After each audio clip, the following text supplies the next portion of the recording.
This episode of Unscripted is brought to you by Dubby. Dubby is an energy drink that doesn't cause any jitters and gives you a bunch of energy to get all your gaming done, and it energizes me to do Unscripted.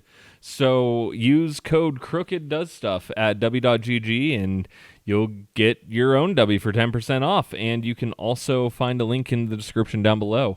So thank you, Dubby, for sponsoring this episode, and here's Unscripted.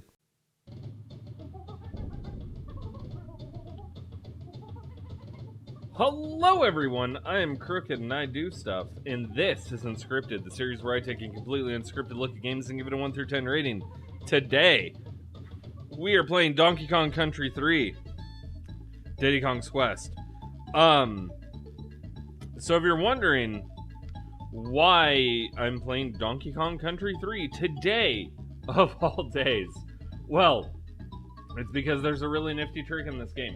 As you can see, that there's already a save created, and what you can do is if you have a save that's already created, you can highlight it and hit LRR, LRR, LRR. And from here, if you change your name to Mary, give me a second.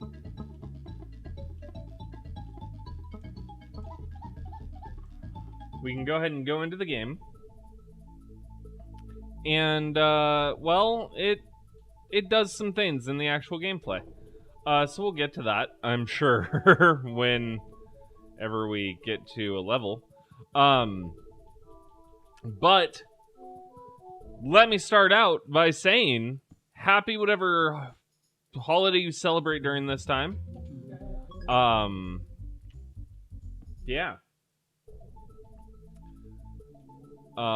Let's go ahead and get down here, start our little thing, and we'll see if we can trigger the code that I just entered. So, outside of what I've done, this game is the sequel to Donkey Kong Country 2, which is the sequel to Donkey Kong Country. I didn't get to play this one much when I was a kid because, well, the store that I rented things from literally never had it in stock. I wish. It would have been awesome. But, yeah, never, ever had it in stock. The few times I did get to rent it, it wasn't very efficient, and it kind of just sucked. Because I just wanted to play this game. Haha. Well, that didn't work either.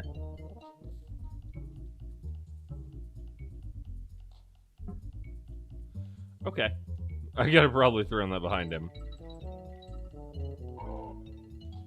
So, you know, when we talk about this game compared to Donkey Kong Country, etc., graphics-wise, it looks like a much cleaner version of Donkey Kong Country. I mean, how can you complain about that?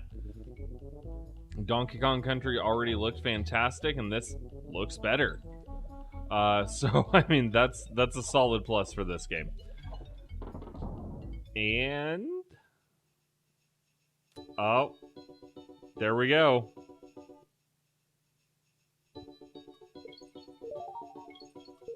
Look, there's little presents. I hope you all get whatever presents you want today. Because, you know, that makes it even better, right? Because you get Unscripted, that's a present, and then you get other presents, too. So, graphics-wise, I mean, the game looks like a better version of Donkey Kong Country, so can't really complain about that at all. And you get this cute elephant! Why would you not want a cute elephant?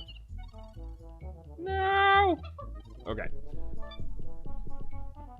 Who can pick things up with their nose?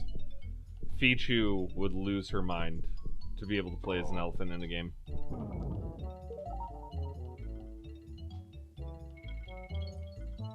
So,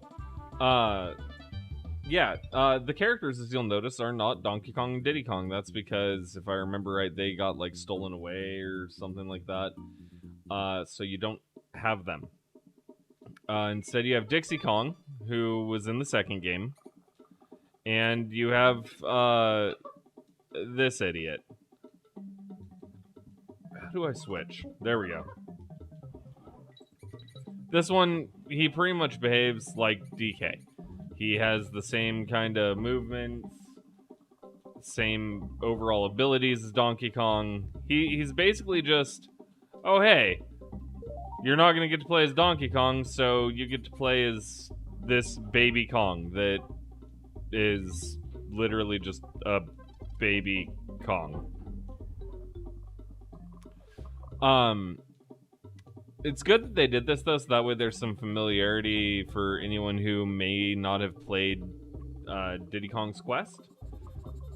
And, I mean, it's okay. When I play this, I never enjoy playing as him because I'd rather play as Trixie Kong, because she's quite clearly better.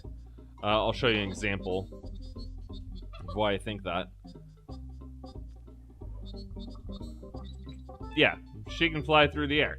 Why would you not want a character that can fly through the air? That being said, sometimes, you know, there's situations where you might want to play as him instead. I get that. That's fine. I thought this was about to go into rocking around the Christmas tree kind of territory.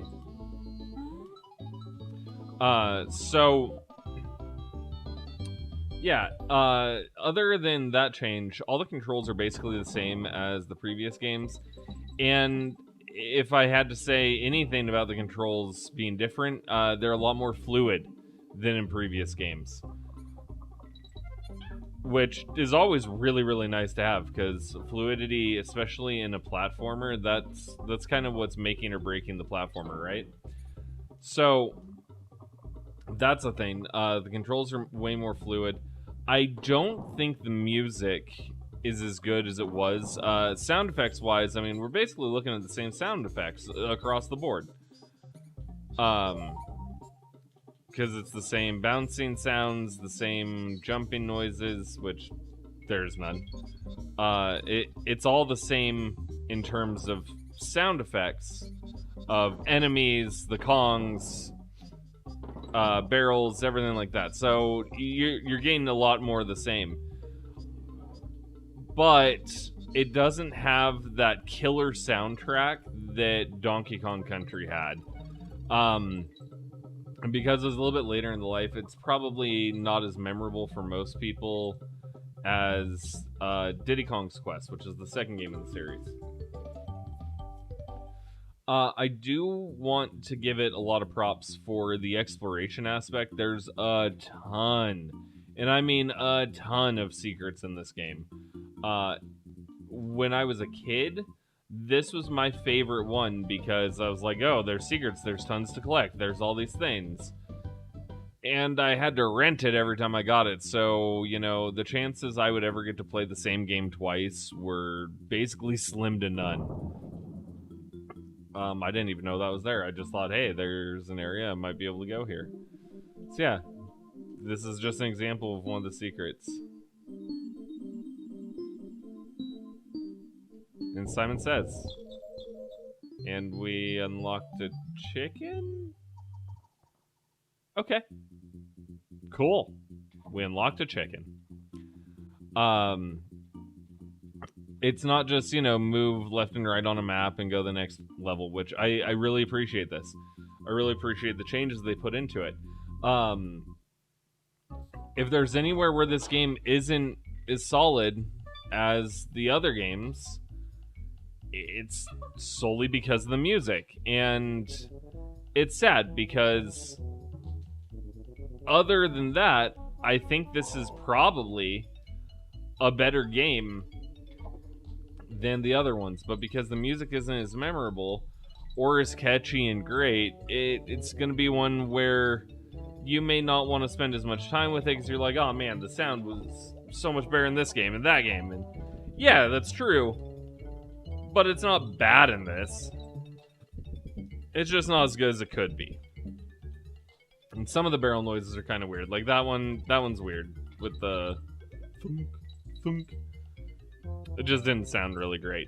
But controls-wise, again, I think it is definitely more fluid than the previous games. I think it's a lot more user-friendly. There's a lot more bonus stuff to collect. It's a really good game. It's just not as good as the first one for music. And the second one, it's a bit more iconic because it has Diddy Kong and Donkey Kong.